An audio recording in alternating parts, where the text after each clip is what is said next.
Hello दोस्तों। तो team India के लिए अगर मैं एडजेक्टिव यूज़ करूं, आई थिंक बहुत सारे एक तरह से मेरे माइंड में आ रहे हैं।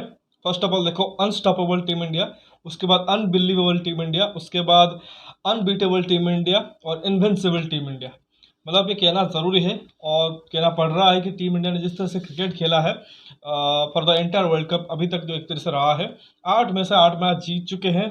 और इमेजिन करो कि साउथ अफ्रीकन टीम एक तरह से कहेंगे सेकंड बेस्ट टीम है एक तरीके से इस वर्ल्ड कप में। उनको उन्होंने अगर आप देखो बहुत बड़े मार्जिन से हरा दिया है। पहले बैटिंग करते हुए इंडिया ने 326 रन बनाए थे और जवाब में साउथ अफ्रीका को सिर्फ 83 रन पे ऑल आउट कर दिया है। वहाँ पर आप देखो 243 रन की जीत जो कि टीम इंडिया को मिली है। और ख़ास चीज़ क्या रही है आई थिंक जीत में, वो रही है विराट कोहली यानी कि किंग कोहली की 49th एक तरह से हाफ सेंचुरी। सबसे पहले तो देखिए उनका आज हैप्पी बर्थडे था, मतलब जन्मदिन था, 35th उनका बर्थडे था। और ऑलरेडी अब देखो मैं अभी वीडियो बना रहा हूँ और रात के 11:30 बजे है, यानी कि आधा घंटा और बचा हुआ है उनके बर्थडे में। तो एक तरह से happy birthday to Virat Kohli. और उनके बर्थडे के दिन पर आप देखो उन्होंने खुद को एक बहुत अच्छा प्रेजेंट दिया, मतलब फैंस के लिए तो एक तरह से गिफ्ट था ही, बट खुद के लिए भी एक तरह से उन्होंने गिफ्ट दिया कि उन्होंने सचिन सर की जो 49th ओडीआई सेंचुरी है, मतलब जो उनका एक तरह से रिकॉर्ड है, उसको एक तरह से बराबर कर लिया है। इस वर्ल्ड कप में बहुत नज़दीक आए हैं शतक मारने के, बट चूक गए थे। बट मतलब एक शतक ज़रूर मारा था। मतलब ऐसा नहीं है कि अगर शतक पूरा कर देंगे तो सचिन से बड़े क्रिकेटर बन जाएंगे, बट आई थिंक वहाँ पे देखो कि एक बहुत बड़ा अचीवमेंट उनके लिए होता। और वही चीज़ उन्होंने किया है और आप देखो बराबरी कर ली है 49 शतक, और होपफुली वो एक तरह से उसको क्रॉस भी कर जाएंगे और हो सकता है इसी वर्ल्ड कप में एक तरह से क्रॉस कर जाए, तो उनके लिए एक बहुत अच्छा मोमेंट था। लेकिन आई थिंक वो विनिंग कॉज में आया, टीम इंडिया ने मैच जीता। आई थिंक उससे बेहतर चीज़ और कोई नहीं हो सकती।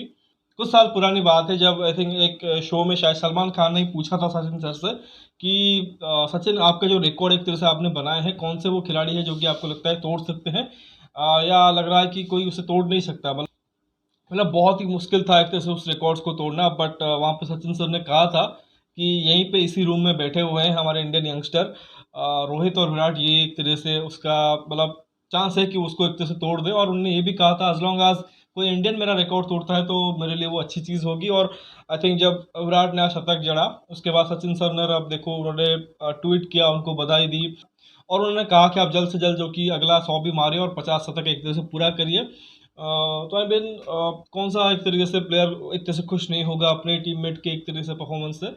आई थिंक सचिन सर तो इतने ग्रेट क्रिकेटर रहे हैं, तो गॉड उनको कहा जाता है। तो एक तरह से कह सकते हैं the king equals the God, I think in terms of जो नंबर ऑफ सेंचुरी उन्होंने जड़ी है ओडीआई क्रिकेट में। और बाद में भी देखो कि विराट कोहली कितने आई थिंक महान क्रिकेटर हैं। आई थिंक जब उनसे इंटरव्यू में पूछा भी गया आई थिंक सचिन सर के बारे में, जो उन्होंने एक तरह से उनको अप्रिशिएट किया है, तो विराट ने यही कहा कि देखिए वो मेरे हीरो हैं, मेरे आइडियल रहे हैं। और इनफैक्ट काफ़ी सारे जो यंग क्रिकेटर आते हैं उनको एक तरह से एडमायर करते हैं, तो ऐसे में उनकी बराबरी करना अपने आप में एक तरह से बहुत बड़ी चीज़ है। और इन्होंने ये कहा कि देखो मैं उनके लेवल का तो बैट्समैन नहीं हूँ, वो एक डिफरेंट लेवल बैट्समैन थे, बट मैं कोशिश कर रहा हूँ अपने तरीके से जो बेस्ट करने की, एक तरह से वो एक तरह से टीम के लिए करूँ। तो शतक जितना एक तरह से बेहतर था उसी हिसाब से उन्होंने आई थिंक जो अपने आइडॉल है, अपने हीरो है, उसके बारे में बताया। तो खैर आई थिंक बहुत बड़ा एक तरह से पल विराट कोहली रहा है कि अपने 35th बर्थडे के दिन उन्होंने 49th ओडीआई शतक जड़ी है। और मोस्ट इम्पोर्टेंटली टीम इंडिया को भी एक तरह से जीत मिल गई है। और देखिए विराट का आप देखो 101 रन था और जवाब में साउथ अफ्रीका ने 83 रन किए हैं, यानी कि 18 रन से तो विराट कोहली ही जीत गए। So this is like a shock for south Africa. I think इतना तो हमने एक्सपेक्ट नहीं किया था कि इतनी तगड़ी टीम है, इतना अच्छा कर रही है। और अगर आप देखो कि जो भी उन्होंने मैचेस खेले, आई थिंक 5 या 6 दफ़ा तो उन्होंने एक तरीके से 300 प्लस स्कोर किया है। आई गेस जितनी बार उन्होंने पहले बैटिंग की है 300 प्लस स्कोर किया है। बट अगेन हमने बार बार यही डिस्कस किया है कि जब भी एक तरह से वो रनचेज में आएंगे वो फंस जाएंगे। ये चीज़ हमने नेदरलैंड्स वाले मैच में भी देखी थी, पाकिस्तान ने ऑलमोस्ट कर दिया था बट एक विकेट नहीं ले पाए। और यहाँ पे तो इंडिया ने कंप्लीटली एक तरह से डोमिनेट किया है। तो खैर पूरे मैच के बारे में बात करेंगे। सिर्फ और सिर्फ विराट का शतक नहीं आया है, जैसा कि कहा टीम इंडिया ने जीता भी और उस जीत में गेंदबाजों का भी बहुत अच्छा कंट्रीब्यूशन रहा है। और सरप्राइजिंगली देखिए कि हार्दिक के एक तरह से रूल्ड आउट होने के बाद इनफैक्ट जब वो इंजर्ड थे और टीम इंडिया जब एक तरह से प्रॉपर बल्लेबाज 6 और प्रॉपर गेंदबाज 5 के साथ जा रही थी, जडेजा वो एक ऑलराउंडर थे नंबर 7 पे, तो लग रहा था हमें कि बैलेंस बिगड़ जाएगा, टीम इंडिया डीरेल हो सकती है। बट वैसा कुछ नहीं हुआ है। अगर आप देखो तो न्यूजीलैंड वाले मैच से एक तरह से देखो कि हार्दिक नहीं है, 4 मैच हो चुके हैं।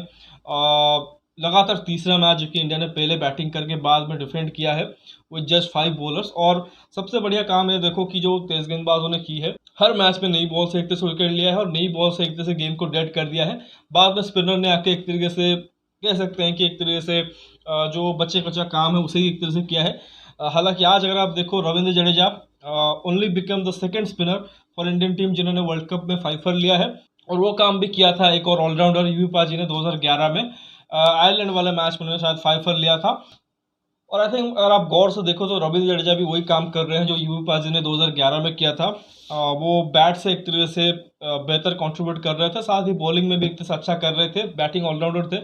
यहाँ पर आप जड्डू को देखो तो उन्होंने बॉलिंग से कमाल किया है जिस तरह से वो गेंदबाजी कर रहे हैं, और साथ ही बल्ले से भी आई थिंक बहुत ही वाइटल कंट्रीब्यूशन दिए हैं। और in absence of Hardik Pandya I think बहुत अच्छा उन्होंने एक तरह से मैचेस एक तरह से देखो तो फिनिश भी किया है। आई थिंक एक इंग्लैंड वाला मैच छोड़ दो तो आई थिंक न्यूजीलैंड वाले मैच में उनके वाइटल कंट्रीब्यूशन थे, फिर श्रीलंका वाले मैच में भी आई थिंक अच्छी फिनिश की थी और आज भी एक अच्छा फिनिश किया है। तो पूरे मैच के बारे में बात करेंगे तो देखिए, टॉस जीतता है एक तरह से टीम इंडिया और पहले बैटिंग करने का निर्णय लेता है। और समझ सकते हो कि ये एक template I think Indian team focus कर रही है कि पहले बैटिंग किया जाए, उसके बाद अच्छे स्कोर बनाया जाए और फिर रन एक तरह से डिफेंड किया जाए। हालांकि वो थोड़ा सा रिस्की भी ज़रूर है क्योंकि क्या है कि आपके पास सिर्फ 5 गेंदबाज है और अगर किसी गेंदबाज का दिन खराब हो गया या कोई इंजरी प्रॉब्लम हो गई तो फिर आपके पास कोई चांस ही नहीं रहेगा बाद में डिफेंड करते हुए। बट टीम इंडिया ने शायद ये सोचा है कि क्योंकि हार्दिक नहीं है तो at the same time batting भी एक तरह से अफेक्ट हो रही है। हमारे पास प्रॉपर 5 गेंदबाज है और अगर सारे फिट रहते हैं और अच्छे से गेंदबाजी करते हैं तो still we can manage. But batting में थोड़ा सा हो सकता है कि रन चेस के वक्त अगर ऊपर से 2-3 जल्दी आउट हो गए तो फिर वो दिक्कत आ सकती है। उसी वजह से क्या कर रही है टीम इंडिया, आई थिंक पहले बैटिंग कर रहे हैं। और दूसरी चीज़ ये भी है, अगर आप देखो पहले 4 मैच में हमने चेस किया था, बड़े कंफर्टेबली जीते थे इनफैक्ट पहले 5 मैच में। बाद में अगर आप देखो तो आई थिंक 3 मैच में अगर आप देखो हमने हमने पहले बैटिंग किया है और अच्छे खासे स्कोर बनाया है। I think bearing that Lucknow game जहाँ पे हमने 229 किया था इंग्लैंड के अगेंस्ट, वो फिर भी आप देखो एक बिलो पार स्कोर था बट स्टिल हमने वहाँ पे 100 रन की एक तरह से जीत पाई थी। और यहाँ पर आप देखो आते आते श्रीलंका और साउथ अफ्रीका वाले मैच में आई थिंक कंप्लीट एक तरह से डेमोलिश किया है सामने वाले टीम को। I think 55 all out Sri Lanka को और यहाँ पे 83 ऑल आउट साउथ अफ्रीका को किया है। और ये बहुत ज़्यादा एक तरह से एक्सपेक्ट काफ़ी फैंस नहीं कर रहे थे। और वहाँ पर आप देखो जो पिच थी ईडन गार्डन्स में, वहाँ पे तेज गेंदबाजों के लिए हल्का मदद था नई बॉल के साथ। फिर बाद में अगर आप देखो ओल्डर बॉल से बॉल एक तरह से स्पिन कर रही थी, टर्न हो रही थी और उसी का फ़ायदा जडेजा ने उठाया। और ओवरऑल देखो कि सारे के सारे गेंदबाजों ने मिलकर एक तरह से विकेट निकाले हैं। तो देखिए सबसे पहले मैं आपको स्कोर कार्ड बता देता हूँ, उसके बाद जो भी एक तरह से कुछ डिस्कशन रह गए हैं उसके बारे में बताऊँगा। ऑलरेडी मैंने काफ़ी एक तरीके से जो मेजर पॉइंट्स है उस पर हाईलाइट कर दिया है। तो देखिए इंडिया ने टॉस जीता और स्टार्ट एकदम से एक तरह से क्रैकिंग रही, ऐसा लगा कि जैसे T20 का मैच चल रहा हो। एक तरफ रोहित शर्मा थे और दूसरी तरफ शुभमन गिल थे। खासकर रोहित शर्मा जिस अप्रोच के साथ वो खेल रहे हैं, मतलब उन्होंने एक तरीके से सेल्फलेस बैटिंग करनी स्टार्ट कर दी है। मतलब ये तो अप्रोच उन्होंने जब से कप्तान बने थे तब से स्टार्ट ही किया था, बट T20 में एक तरह से वो उसको कंटिन्यू नहीं कर पाए या कहे उसमें सफलता उनको नहीं मिली। बहुत ज़्यादा एक तरह से ओवर एग्रेसिव होने की कोशिश कर रहे थे जिस चक्कर में वो फंस भी रहे थे। वो एक तरीके से बैकफायर कर गया। बट यहाँ पर आप देखो इस वर्ल्ड कप में अभी तक वो काम आया है, उसी वजह से देखो कम से कम 3-4 शतक उन्होंने मिस ज़रूर किए हैं। बट आई थिंक जो सॉलिड स्टार्ट वो दे रहे हैं उसके बाद अगर आप देखो टीम इंडिया जिस पे एक तरह से कैपिटलाइज कर रही है, तो एज ए कैप्टन अगर आप देखो I think he is leading from the front. बहुत लंबी पारी तो नहीं खेल रहे हैं, छोटी छोटी इम्पैक्टफुल नॉक खेल रहे हैं। As long as team India is winning I think ये ठीक है। बट अगर किसी मैच में फंस गए तो फिर आई थिंक उनकी आलोचना भी होगी। बट रोहित ने ये भी दिखाया है कि अगर टीम फंसी हुई सिचुएशन में होगी तो उनके पास बैकअप गेम भी है, जो उन्होंने इंग्लैंड वाले मैच में भी किया था, वहाँ पे थोड़े से रुक के खेले थे। तो I think he is completely ready for the world cup और उनका एक ही गोल है, मुझे वर्ल्ड कप जीतना है। आई थिंक उसी हिसाब से खेल रहे हैं। यहाँ पर आप देखो थोड़ी सी जो घबराहट थी कि साउथ अफ्रीका के पास अच्छी गेंदबाजी है, मार्को यानसन, इंगिडी, रबाडा, कॉटजिया जो कि आज खेल नहीं रहे थे, और केसा मारास अच्छा कर रहे हैं, बट उनको एक तरह से लिटरली कहेंगे कि तो तोड़ दिया। 40 रन किए हैं 24 बॉलों में, 6 चौके और 2 छक्के मारे हैं। तो शुरुआती अगर आप देखो 4-5 ओवर में 50 बन गए थे। दूसरी तरफ शुभमन गिल भी अच्छा खेल रहे थे, 23 केम फ्रॉम 24 बॉल, 4 चौके और 1 छक्का उन्होंने भी मारा है।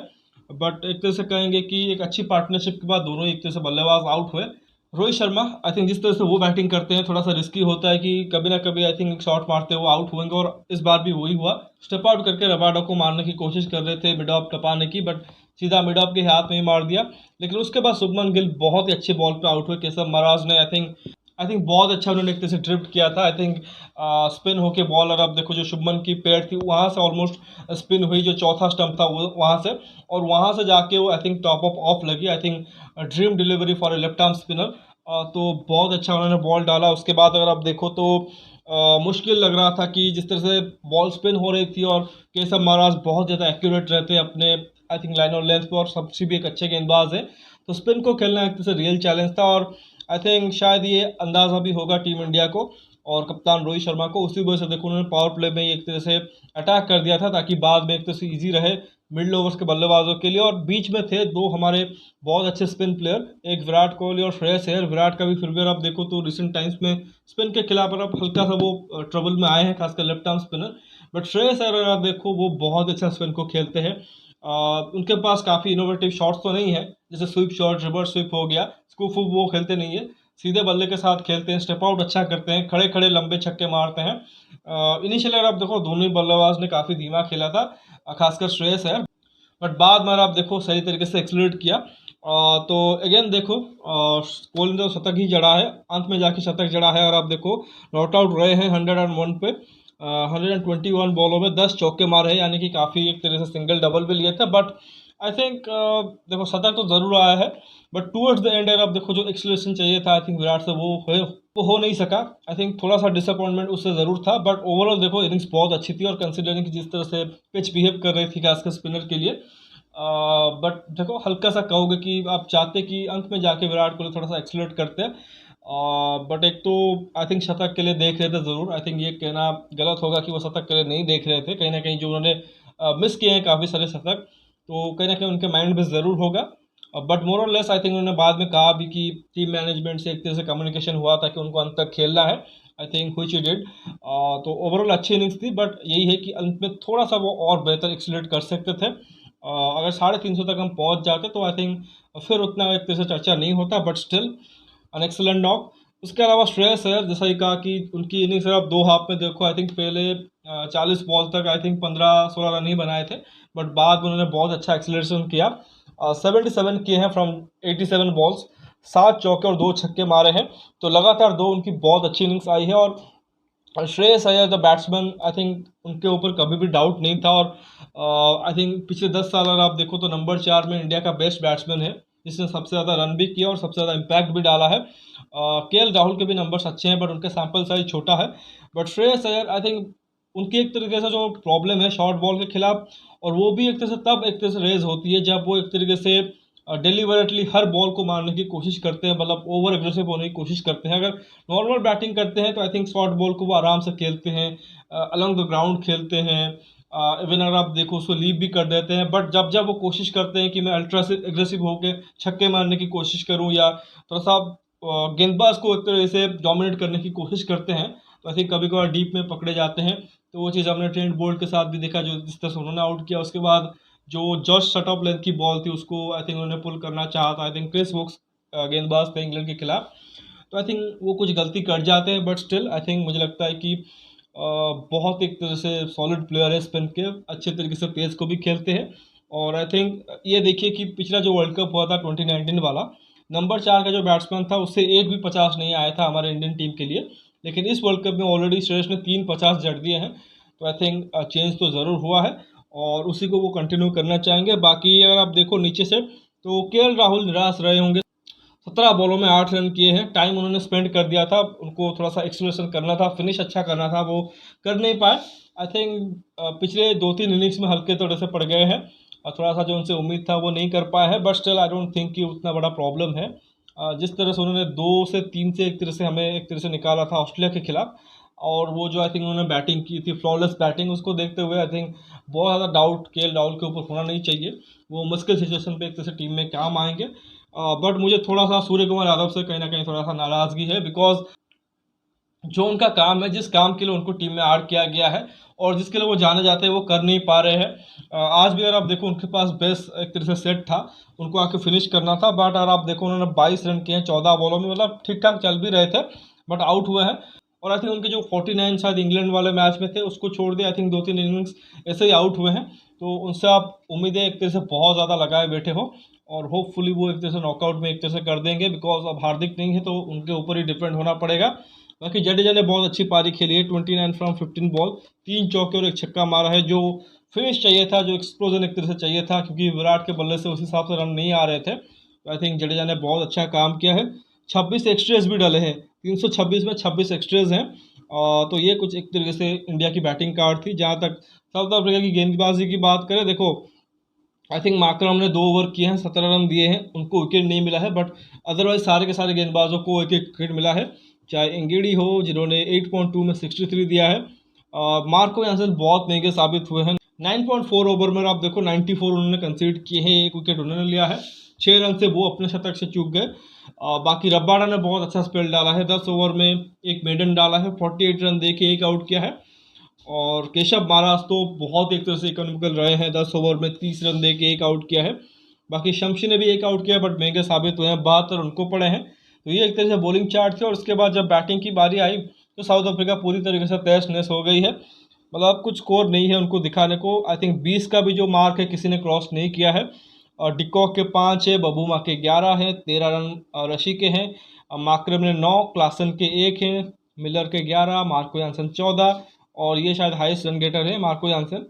केशव महाराज 7, रबाडा के 6 हैं, और उसके बाद लुंगी 0 और शमसी के 4 हैं। तो मतलब वही है कि 3-4 बल्लेबाजों ने अब देखो 10 का स्कोर क्रॉस किया है, वो भी 11, 13, 14 इसी तरीके से बनाए हैं, किसी ने भी 20 का मार्क क्रॉस नहीं किया है। और उसी वजह से साउथ अफ्रीका जो कि 83 पे ऑल आउट हो गई है। बाकी देखो गेंदबाजी की बात करें, जसप्रीत बुमराह आई थिंक कह सकते हैं इस टीम इंडिया के सबसे बेहतरीन गेंदबाज, जिनके पास सबसे ज़्यादा स्किल है। और आप देखो वो विकेट लेस रहे हैं, लेकिन 5 ओवर में सिर्फ 14 रन दिया है, अच्छी गेंदबाजी की है, उनको विकेट नहीं मिले हैं, बट बाकी गेंदबाजों ने एंजॉय किया है। सिराज ने 4 ओवर में 11 रन दे के एक आउट किया है, क्विंटन डिकॉक को उन्होंने आउट किया था। उसके बाद रविंद्र जडेजा जो वन चेंज आए थे, अक्सर देखते हैं कि शमी वन चेंज आते हैं, बट यहाँ पे देखो क्योंकि उन्होंने एक तरह से रोहित ने आइडिया लगा लिया था कि थोड़ा सा बॉल स्पिन हो रहा है, और उस वक्त तेम्बा और आई थिंक रशी बैटिंग कर रहे थे, और तेम्बा बबूमा का थोड़ा सा लेफ्ट आर्म स्पिन के अगेंस्ट थोड़ा सा आई थिंक उनका हालत ख़राब हो जाता है, उसी वजह से जडेजा को लाए। और जडेजा ने भी शायद पहली ओवर उनको चलता किया था, तो उन्होंने 5 रन लिया है, 9 ओवर में एक मेडन डाला है, 33 रन दे के। मोहम्मद शमी आज यूजुअल अगर आप देखो विकेट में रहे हैं, 4 ओवर में 18 रन दे के 2 आउट किया। और बाकी कुलदीप यादव 5.1 ओवर, एक मेडन, 7 रन सिर्फ कंसीड किया और 2 उन्होंने भी लिया है। तो ऑलराउंड बॉलिंग एफर्ट था, तो बहुत अच्छा एक तरह से टीम इंडिया ने किया है। और इसके साथ आई थिंक उन्होंने ये कंफर्म कर लिया है कि वो टॉप में फिनिश करेंगे, मतलब नंबर 1 पे, क्योंकि 8 में से आज जीत हो चुकी है, 16 पॉइंट वो पा चुके हैं। साउथ अफ्रीका ऑलरेडी 2 मैच हार चुकी है और आखिर मैच जीत भी जाएंगे अफगानिस्तान के अगेंस्ट, जो कि मुश्किल होगी। तब भी एक तरह से वो 14 पॉइंट पे एक तरह से पहुंचेगी, क्योंकि 7 जीत होगी। दैट मीन साउथ अफ्रीका हो सकता है कि सेकंड फिनिश कर जाए, बट इंडिया टॉप में ज़रूर रहेगी। अब यही इंटरेस्टिंग होगा देखना कि नंबर 4 पे कौन आती है, या वो पाकिस्तान आएगी या फिर न्यूजीलैंड। अगर न्यूजीलैंड आती है तो आप एक तरीके से वानखेड़े पे वो मैच देख सकते हो, इंडिया न्यूजीलैंड वाला। लेकिन अगर कहीं पाकिस्तान टीम आती है, फिर आपको ईडन गार्डन्स में यानी कि इसी वेन्यू पे एक और मैच आपको देखने को मिलेगा, जो कि सेमीफाइनल होगा। तो आई थिंक अभी तो एक तरह से वही लग रहा है, और most likely Australia south Africa जो कि दूसरे सेमीफाइनल में भिड़ेंगे। तो लेट्स सी आगे क्या होता है। बाकी अभी और भी इंटरेस्टिंग मैचेस आने वाले हैं। तो एक तरह से देखिए टॉप की टीम तो एक तरह से डिसाइड हो गई है, बाकी साउथ अफ्रीका क्वालिफाई कर गई है, कहाँ पे फिनिश करते हैं वो एक तरह से देखना होगा। बाकी ऑस्ट्रेलिया ऑलमोस्ट थ्रू है, और चौथा स्लॉट जो कि वो 3 टीमों के लिए ओपन है, न्यूजीलैंड, पाकिस्तान और अफगानिस्तान। फ्रंट रनर इस वक्त अगर आप देखो तो न्यूजीलैंड है, बट अगर पाकिस्तान आ जाती है, इनफैक्ट अगर अफगानिस्तान कोई एक तरह से अपसेट करके वहाँ पे आ जाती है, तो फिर आपको हैरानी होनी नहीं चाहिए, क्योंकि न्यूजीलैंड ने एक तरह से अपना केस बहुत ख़राब ही किया है। तो लेट्स सी कि आगे क्या होता है। तो फिलहाल इस वीडियो में बस इतना ही। आशा करता हूँ कि वीडियो ज़रूर आपको पसंद आएगा। वीडियो को लाइक करना मत भूलिए, साथ ही चैनल को सब्सक्राइब जरूर करिए और दोस्तों तक शेयर भी कर दीजिए। बाकी कॉमेंट सेक्शन में ये बताइए कि क्या इंडियन टीम जिस तरह से क्रिकेट खेल रही है, क्या उनको कोई हरा सकता है। मतलब आई डोंट थिंक कि वो ऑन बेसिस ऑफ परफॉर्मेंस एक तरह से ख़राब करेंगे या बाहर होंगे। कोई एक तरह से बुरा लक एक तरह से उनके साथ आ जाए, वो जो 30-35 मिनट का एक तरह से अक्सर वो बैड फेज आता है, अगर वो नहीं आता है, आई डोंट थिंक कि टीम इंडिया इस बार का वर्ल्ड कप हारने वाली है।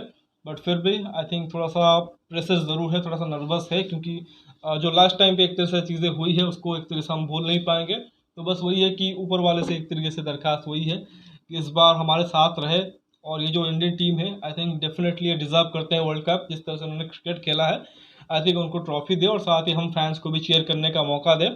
तो खैर वो चीज़ बताइए, और साथ ही ये बताइए कि विराट कोहली आपको क्या लगता है कितने ओडीआई शतक मारेंगे, और ओवरऑल कितने शतक हो गए at the end of his career. तो उसमें ये भी बताइए कि क्या वो सचिन सर का 100 शतक का रिकॉर्ड तोड़ सकते हैं कि नहीं।